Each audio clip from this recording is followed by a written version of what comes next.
कभी कभी कुछ बातें इंसान की समझ से बहुत दूर होती हैं। ऐसी ही बिल्कुल समझ से बाहर थी रानी चित्रा। रानी चित्रा किसी चमत्कार से कम नहीं थी। कारण था रानी की सुंदरता। कहते थे रानी ने उम्र को बंदी बना लिया है। रानी 100 वर्ष की हो गई थी, लेकिन अभी भी 25 वर्ष की भांति जवान और खूबसूरत थी। विश्वास के परे था, इसलिए तो लोग चमत्कार कहते थे। रानी एक विशाल साम्राज्य की रानी थी। कहना था कि उसे अमरता का वरदान है। समय समय पर कई तरह के कयास रानी के लिए लगाए जाते थे। मानना था कि रानी के पास ऐसी कोई शक्ति है जिससे वो अभी तक युवा अवस्था में ही है। रहस्यमयी होने के कारण रानी का सम्मान और उससे डरना स्वाभाविक था। रानी की आभा देखते ही बनती थी। भरी सभा में जब वो आती थी, तब उसकी सुंदरता को देख लोग आश्चर्य से भर जाते थे। एक विशाल सिंहासन पर वो बैठती थी और स्वर्ण जड़ित वस्त्र पहनती थी। रानी के जूड़े में विशेष गुलाब होते थे। लोगों का मानना था कि वो गुलाब भी नहीं मुरझाते हैं। रानी सुंदर थी और ऊपर से हमेशा जवान रहने वाली रानी कौन नहीं चाहेगा। इसलिए रानी पर मोहित होने वाले राजकुमारों की कोई कमी नहीं होती थी। लेकिन रानी का सिर्फ यही रहस्य ही नहीं था, बल्कि एक रहस्य और था कि अब तक रानी कई बार विवाह कर चुकी है, लेकिन रानी के विवाह ज्यादा नहीं टिकते थे। पहली रात के बाद ही रानी जिससे भी विवाह करती, वो फिर नजर ही नहीं आता। एक रहस्य से भरी रानी, और रानी की इतनी रहस्यमयी बातें पता होने के बाद भी रानी के ऊपर मिटने वालों की कमी नहीं थी। एक अजीब सम्मोहन था जो सबको उसकी ओर खींचता था। जिज्ञासावश ही कई राजकुमार रानी का होना चाहते थे कि आखिर रानी के पास ऐसा क्या है जिससे वो 100 वर्षों बाद भी अभी तक ज्यों की त्यों बनी हुई है। पड़ोसी राज्य का एक युवा राजकुमार अब रानी पर मोहित हो गया। रानी को प्रस्ताव दिया कि वो उनसे विवाह करना चाहता है। बड़ा बहादुर था। कई दिनों के बाद उसने यह निर्णय किया था। रानी को मिलने वो सभा में आया। रानी ने कहा कि मुझसे विवाह क्यों करना चाहते हो? राजकुमार ने बोला, ना करने की एक वजह आप बता दीजिए।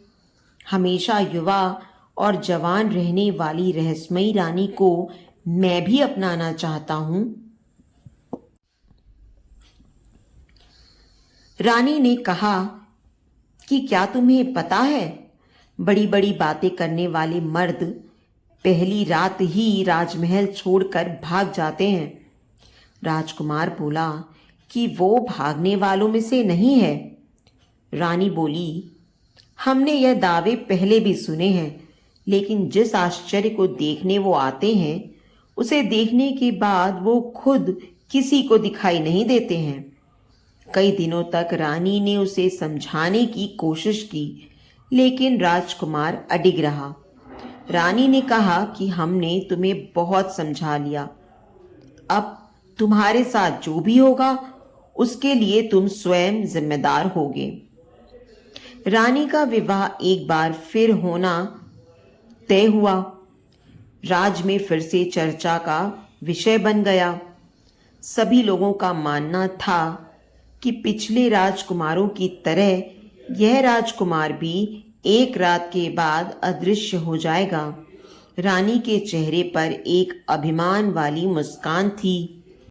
सारे राज्य को सजाया गया और रानी का विवाह उस राजकुमार के साथ संपन्न हुआ। बस अब था उस रात का समय, जिस रात में कई रहस्य हैं, जिस रात के बाद रानी के कोई राजकुमार फिर कभी दिखाई नहीं देते थे। रानी और राजकुमार की सुहागरात के लिए रानी का कक्ष विशेष रूप से सजाया गया। राजकुमार रानी के कक्ष में आया। उसे कुछ अजीब चीजें नजर आईं।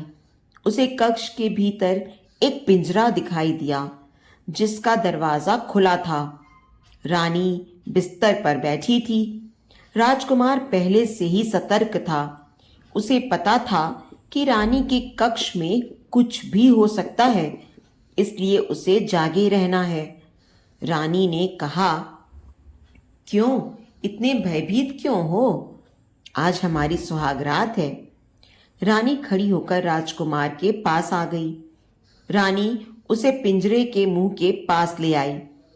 रानी ने अब राजकुमार की आंखों में देखना शुरू किया। राजकुमार रानी की सुंदरता पर मोहित हो गया। उसकी बड़ी बड़ी आंखों में खो गया। राजकुमार ने रानी के बाल खोलना चाहे, उसके जूड़े को हाथ लगाया और उसमें लगे गुलाब के फूलों को निकालना चाहा। रानी डर गई और तुरंत ही राजकुमार का हाथ पकड़ लिया। रानी को डरते देख राजकुमार रुका। फिर सोचा, हो न हो इसमें ही कुछ राज है। उसे पता चल गया था कि इन फूलों में कुछ तो रहस्य है। रानी के मना करने पर वो उस समय रुक गया, लेकिन उसके मन में यही था कि अब उसे इन फूलों को निकालना है। राजकुमार ने रानी को थोड़ी देर सहलाया, फिर एकदम से उसके गुलाब को जूड़े से निकाल दिया। रानी जोर से चिल्लाई, कहा था उसे मत छूना। एक गुलाब निकलते ही रानी कुछ वर्ष अधिक आयु की हो गई। रानी अब गुस्से से लाल हो गई। राजकुमार बोला, अच्छा तो यह है तुम्हारी आयु का रहस्य।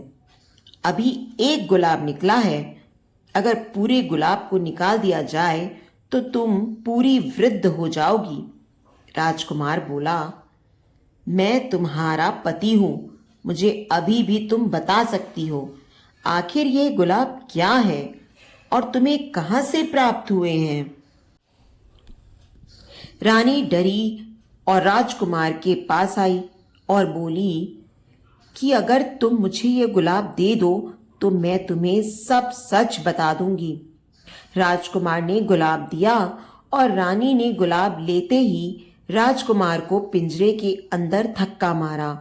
पिंजरे में भीतर जाते ही राजकुमार एक गुलाब का फूल बन गया और रानी फिर जोर से हंसते हुए बोली, ले देख देख ले, तेरे जैसे कितने मैंने गुलाब बनाकर अपने जूड़े में लगा लिए हैं और उनकी आयु भी मुझे मिलने से मैं अभी तक जवान हूं।